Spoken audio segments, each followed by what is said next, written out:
Ms. King, come up.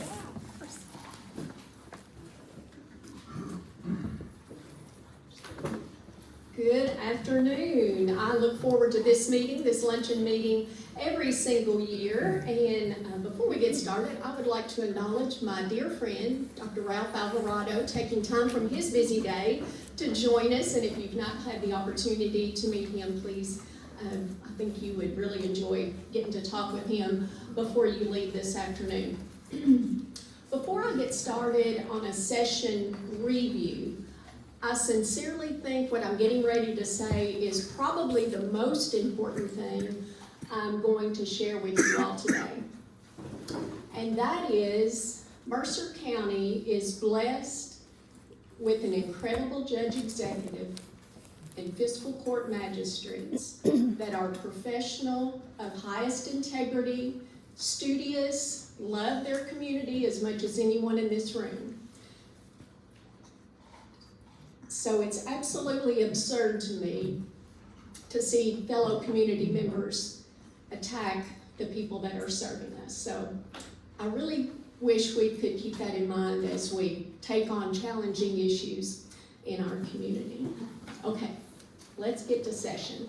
I have jotted down a few highlights I would like to touch on, and then our wonderful Senator Amanda Mays Bledsoe, since she works directly on the budget committee, I am leaving some of the details to her as well. But a few of the highlights: this year we had 1,743 bills and resolutions filed between the House and the Senate. And I've given the guess that we usually pass about 10% into law. And so far, we're on track with that as well this year. We have passed either with the governor's signature, without the governor's signature, or overriding vetoes, 188 as of today. Now, that could change with a few more. We met for the last 2 days, last Tuesday and Wednesday, so if any other bills are enrolled, that could bump up a little bit, but we're really on track for that 10% mark. We did have 36 vetoes that we overrode, and I made myself a note because I think this would help you even get deeper into the mind of how I look at vetoes, and that is on House Bill 904. So it was a very large bill, and it expanded gaming in several ways, which I'm against. I vote against that. So I voted against the original bill as it passed out of the House. The governor vetoed 904, so you would think, well, Kim's going to vote to sustain the veto because she disliked the bill to begin with. And on the surface, that could be seen as true, but because I had read the bill and read the veto message, he had vetoed it not because of the qualms I had, but for some other administrative issues. So I voted to sustain the governor's veto on a bill I disliked to begin with. So that gets really deep into the weeds, but you can't make those kind of decisions unless you know what's in the bill, you know what's in the veto, and you're strong on your convictions. So that's a little bit of nuance. I am going to, again, to just touch on a few highlights because our senator is the true expert in all things budget. She has invested probably 10 times even as much time into this as I have. We look forward to questions, but with 1,800 bills filed, if we don't have an immediate answer, you will see me refer to my phone and go to the website. That new website address is legislature, spelled out, .ky.gov, and you will see every bill filed, every vote taken, so I may have to refer to that if you ask a question about a bill that doesn't just pop to mind. A few highlights from the Attorney General portion of the bill. We increased, this isn't the amount itself, this is an increase, $267,000 in the first year and $182,000 in the second year to help him investigate Medicaid fraud here in Kentucky. So if you watch the national news, which most people are more familiar with national issues than even right here in our own state, you know that the federal government is really investigating Medicaid fraud, and Kentucky is unfortunately not exempt from that either. Kentucky State Police. We love our Kentucky State Police. I tell you what, in uniform and in plain clothes, they are there protecting us every day, and we appreciate it very much, very, very much. So for the Kentucky State Police portion, it is an increase of $3.8 million in the first year for their general fund, and an increase by $1.8 million to the road portion of their service. Again, I highlighted that just to let you know those aren't the entire total. That is an increase. They are really doing yeoman's work, and we appreciate them on the road and in the Capitol every single day. Just a few highlights from our K-12 portion of education funding. We included $369 million more, so again an increase, that's not the total, in funding over the 2 years. We hold the transportation amount at $398 million in each year.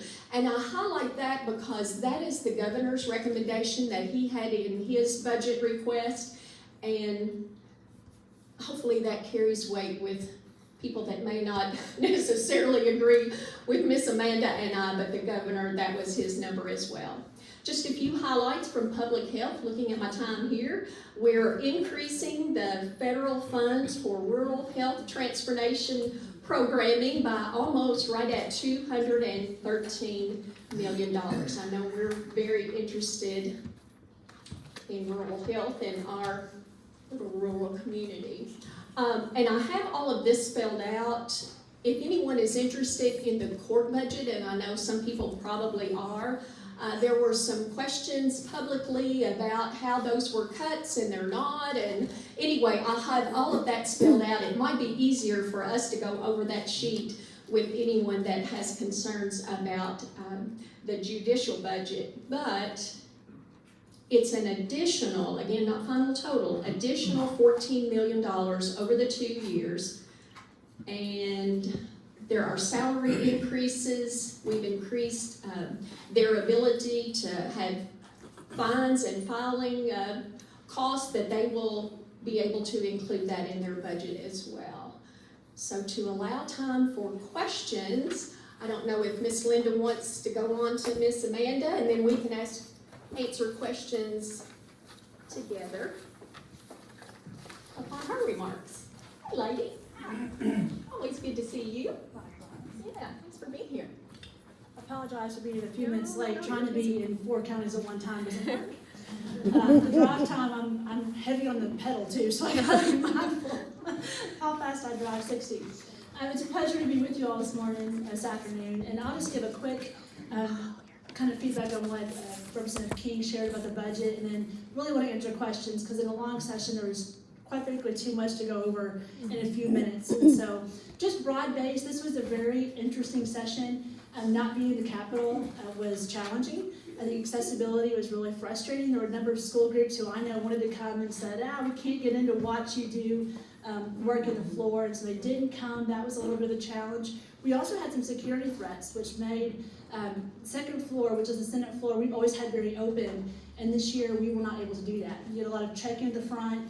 It made going to the bathroom easier, to be honest, because no one was in the hallway, but it was really weird. I felt there was a definite disconnect with people that was a part of the session that I don't think if you weren't there you wouldn't have picked up on. It was a definite change. I don't know how long we'll be out, but it was hard not to be in the gravitas, that comes with being in the Capitol. So that was a little bit of a change. Also, we had some kind of overreaching things like uncertainties going into the budget. We were kind of wanting to know what the Medicaid and federal policies would be. Those unknowns really provided a reason for us to be very tight with our general fund spending. The reason why we didn't probably go as far as we could have gone is because we do have so much uncertainty the next 2 years of where we might have to increase funds, that we didn't want to spend too much in the recurring costs. And then the impeachments, if you were following that at all, maybe I was more than most because most of those impeachments came on Fayette County individuals. And so for me, that impeachment, and Representative King was on that committee, the amount of hours they spent working through that process, talking about yeoman's work, that was a lot. When I called and said, what are you doing? She said, I'm going to impeachment meetings. And I thought, well, better you than me. So, but that was another kind of overlay this session that was not there previously. As a senator, we'll be the judge and jury, for that. So we weren't involved in the case, but we're certainly following the process, which took up a lot of energy this session and time. And so the budget was the second piece of all of that fit under that kind of umbrella, and I'm very pleased with where we ended. It's a large budget, a responsible budget. A couple of key pieces. We spent, people are asking a lot about tax policy. We missed the trigger reducing the income tax by $7 million, which in an $18 to $20 billion budget, $7 million is a rather small number. And so there was lots of talk about, are we going to continue to reduce the income level? We certainly like to. We did not budget to meet the triggers. We budgeted with one trigger in mind, which is to make sure we kept the budget reserve trust fund at a number that was sufficient enough to meet the first trigger. Everything else really was divided on what we wanted to spend on general fund to meet the needs of the state. And so we never said, well, we don't want to spend it because we won't meet the trigger. That really wasn't part of the conversation. It will get harder, as you know, to meet those triggers to reduce as we continue to grow. And so you can do two things. You can tax your way there, which means we are one of the few states around who does not tax groceries or medicine or professional services. I don't want to take that vote. I'm guessing Mercer King doesn't want to take that vote. And so the way to continue to grow the base really is on growing your revenue. And so what you saw in the expenditure in House Bill 900, which was the one-time use, a lot of that was for infrastructure, water projects, water treatment, sewer, roads, because investment in the regional cooperatives and the industrial lands. That is what grows revenue. And if we can invest large amounts of money to increase the ability for have jobs, that is how you grow revenue without growing taxes. Does this make sense? This was very much a both and intentionality in the budget. So I'm very pleased where we ended up. Mercer County got $2 million for Shaker Village, which has been a long time need. They are a gem in this state and have very large infrastructure needs. This will really help them move forward. And then $4 million for the water treatment, which is really important to Mercer County for the industrial park. Those are huge wins, which we're excited about. And then the general fund, I'll just hit on a couple of things that I think are important.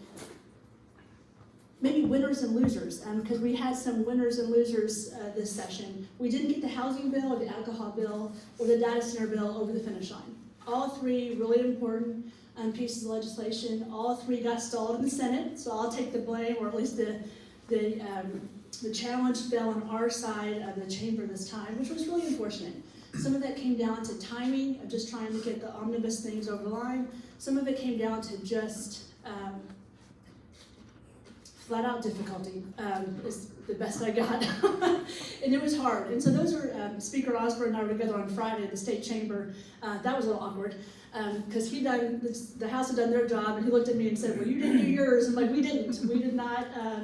We were not able to get those done. So in the interim, I fully expect housing policy to continue to be a game changer for us in a conversation. The alcohol policy, trying to figure out how we bring our tax policy into the new 21st century, quite frankly, and align it with more of some of the things that are coming up, like the THC drinks and others, finding a way to do that in a more fair way.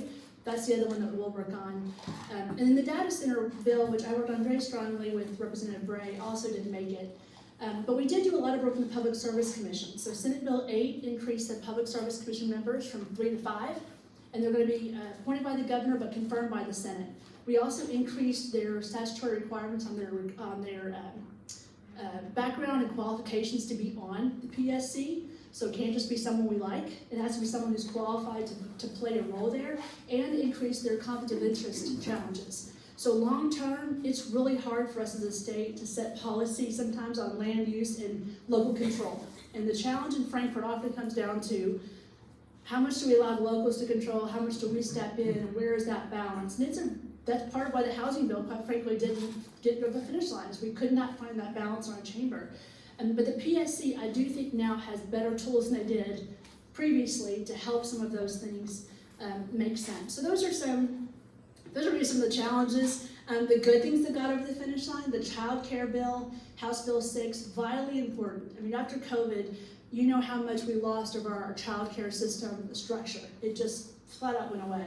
And so building that back up has been a priority of the General Assembly before we tackle on some of the pre-K things. And so in House Bill 6 and in the budget, House Bill 500, we massively invested again in child care assistance, in the Employee Assistance Care Fund, and in the Employer Child Care Assistance Fund.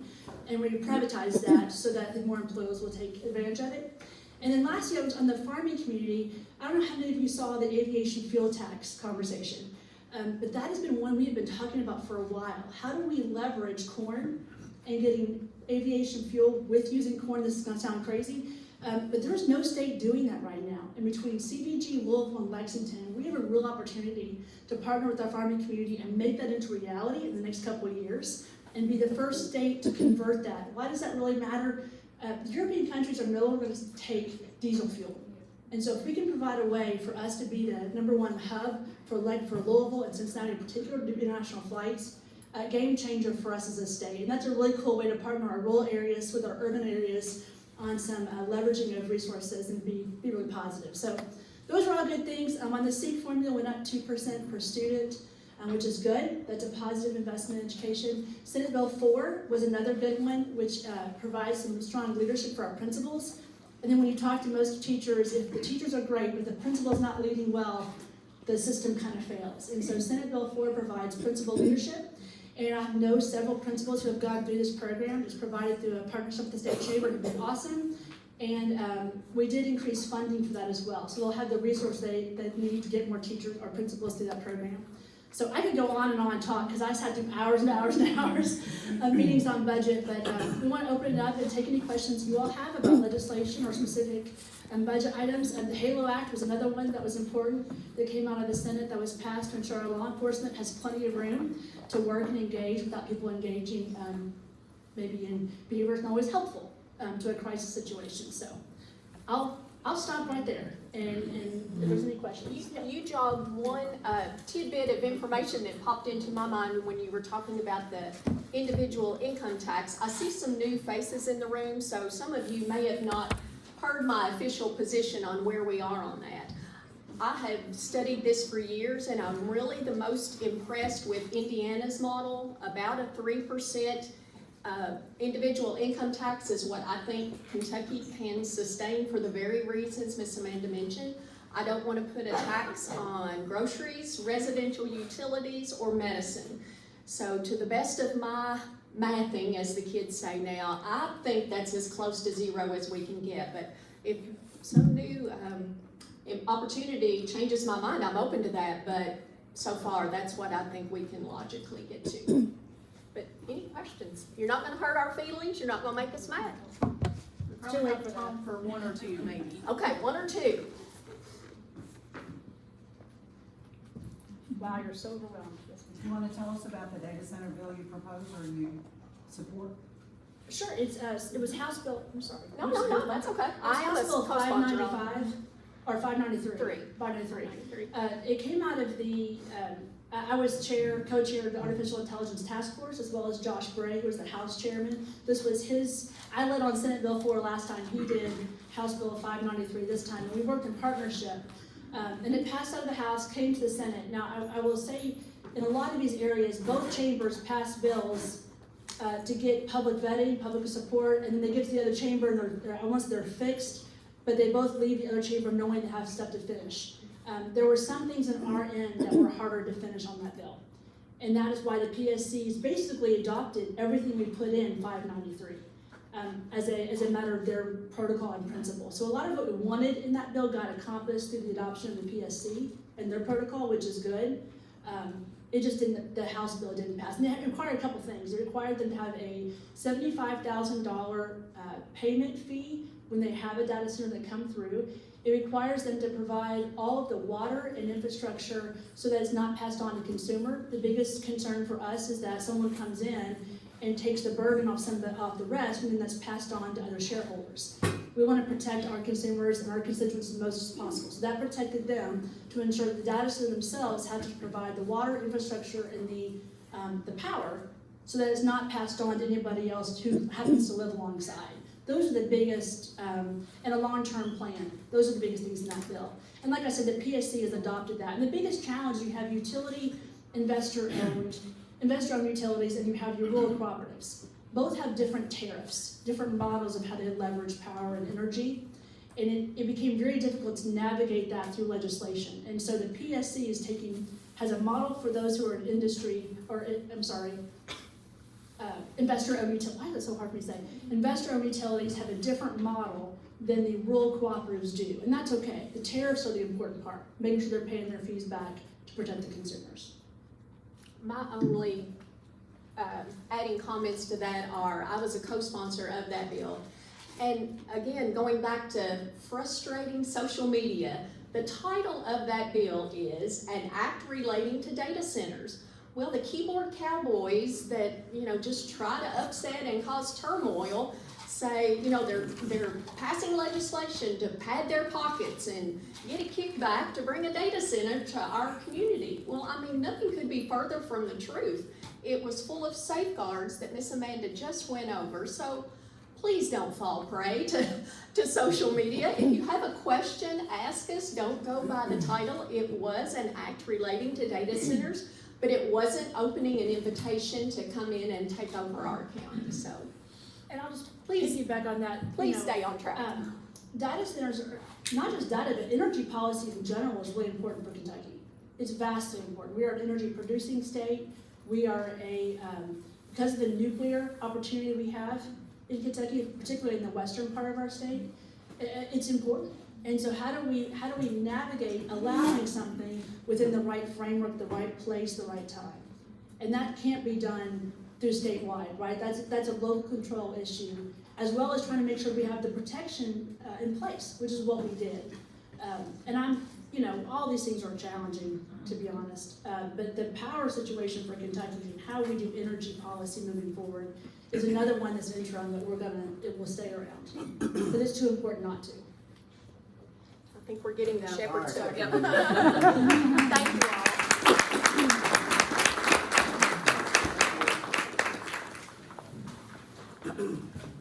A lot going on in the state, a lot going on here local. So let's get a local update from Sarah, our county judge executive.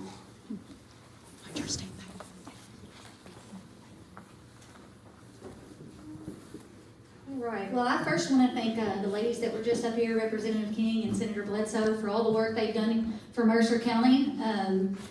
We just can't